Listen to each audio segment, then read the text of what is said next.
அவளும் அவனுடைய காதலுக்கு பச்சை கொடி காட்டினாள். கல்யாணம் ஆகவில்லை. கல்யாணமாகிற சூழலும் அந்த வீட்டில் அமையவில்லை.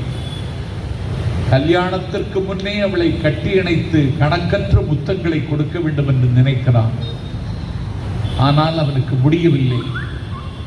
அந்த காதலி சொன்னாள், அத்தான், என்னுடைய அம்மா வீட்டிலேயே இருக்கிறாள், எனக்கு அப்பா கிடையாது, என் தாயின் பராமரிப்பில் தான் என்னுடைய நாட்கள் கழிகின்றன, என் அம்மா இல்லாத வேளை என்று வருமானால் உங்களுக்கு உடனே தகவல் சொல்லி அனுப்புகிறேன், வாருங்கள் என்றாள். அவளுடைய தாய் ஒரு நாள் வெளியூருக்கு சென்றாள். அந்த நேரம் காதலனை வர சொன்னாள். காதலன் தேரில் வருகிறான் அவள் வீட்டுக்கு. நடுநிசி, நள்ளிரவு, நீலவானத்தின் உச்சியில் நிலவு சிரிக்கிறது, நட்சத்திரங்கள் கண் சிமிட்டுகின்றன. காதலி வீட்டுக்கு வந்து விட்டான். கதவை தட்டினான். அவள் கதவை திறந்து வெளியே வந்தாள். அவளை அலாக்காக இப்படி அள்ளி தூக்குவதற்கு முத்தம் போடுவதற்கு அவன் எத்தனைத்தான். அவள் நில் என்றாள். ஏன் என்னை நிற்கச் சொல்லுகிறாய்? இந்த பொன் வேளைக்காக அல்லவா நான் இவ்வளவு நாள் காத்திருந்தேன் என்றான். இல்லை, நில், இங்கே யாரும் தான் இல்லையே, வானத்து நிலவும் நட்சத்திரமும் தவிர வேறு யாரும் இல்லையே, உன் அம்மா தான் ஊரில் இல்லையே, ஏன் நீ என்னை நிற்கச் சொல்லுகிறாய் என்று கேட்டான்.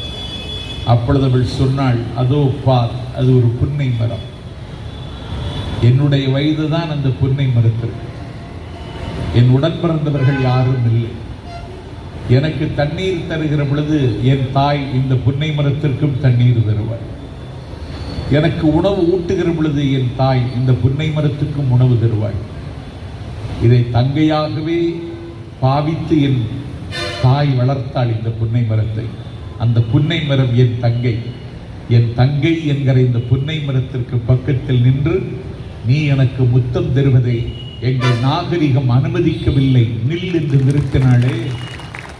இந்த நாகரிகம் உலகத்தில் எந்த தேசிய இனத்துக்காவது இருக்கிறதா? தர்மேந்திர பிரதானுக்கு தெரியுமா? நீ அன்சிவிலைஸ்ட், அன்டெமோக்ராட்டிக் என்று எங்கள் சபையில், அது நாடாளுமன்றம் அல்ல, ஹவுஸ், அது நீ பேசுகிறாய். நீ இப்படி பேசலாமா? இப்போது மன்னிப்பு கேட்கிறேன் என்றாய். என் சகோதரி கனிமொழி சொன்னாள், பெயின், எனக்கு ரொம்ப வலிக்கிறது என்றாள். அப்படி என்றால் நான் திரும்ப பெற்றுக் கொள்கிறேன் என்றால், கலைஞர் பிள்ளைகள் சோடை போகாது என்பதை கனிமொழி யமுனை கரையில் நிரூபித்தாள். அதிகாரம் பெற்ற ஒரு மந்திரி நான் 100 முறை மன்னிப்பு கேட்க தயார் என்று அறிவித்திருக்கிறார். மன்னிப்பு கேட்க தயார் என்றால் அப்படியே மன்னிப்பு கேட்கிற அளவிற்கு நீ ஏன் தரங்கட்டு பேச வேண்டும்? நீங்கள் சபை நடத்துகிறீர்களா? நாங்கள் சம்பத் கேட்கிறேன், என் மீது ஏன் மும்மொழியை திணிக்கிறாய்? உத்தரப்பிரதேசத்தில் இருக்கிறவன் மும்மொழி படிக்கிறானா? அவனுக்கு தாய்மொழி ஹிந்தி, அவனுக்கு தொடர்பு மொழி ஹிந்தி, அவனுக்கு அலுவல் மொழி ஹிந்தி, அவனுக்கு ஆட்சி மொழியும் ஹிந்தி. உத்தரப்பிரதேசத்தில் இருக்கிறவனுக்கு இன்னொரு மொழி தெரியுமா? தெரியாது. பீகாரில் இருக்கிறவனுக்கு தெரியுமா? தெரியாது. நாங்க ஏன் இந்தியை எதிர்க்கிறோம்? யார் நரேந்திர மோடி? குஜராத்தி. அவர் என்ன மொழி பேசுகிறார்? ஹிந்தி பேசுகிறார். இந்த நாட்டின் பிரதமரை இந்தி இன்றைக்கு விழுங்கி இருக்கிறது. யார் அந்த அமித்ஷா? இந்தியாவின் உள்துறை அமைச்சர். அவர் எந்த மாநிலம்? குஜராத்தி. குஜராத்தி பேசுகிறாரா? இல்லை, அவரும் இந்தியில் தான் பேசுகிறார். இந்தியாவின் உள்துறை அமைச்சரையே இந்தி விழுங்கிவிட்டது. இந்தியாவின் பிரதமரையே இந்தி விழுங்கிவிட்டது. பிரதமரை விழுங்கலாம், உள்துறை அமைச்சரை விழுங்கலாம், ஆனால் எங்கள் இன்ப தமிழ்நாட்டின் முதலமைச்சரை விழுங்க முடியாது. இந்தி படித்தால் என்ன கிடைக்கும் சொல்? இந்தியில இருக்கிற இந்தி பேசுறவங்க தான் இங்க இருக்காங்க தமிழ்நாட்டில்.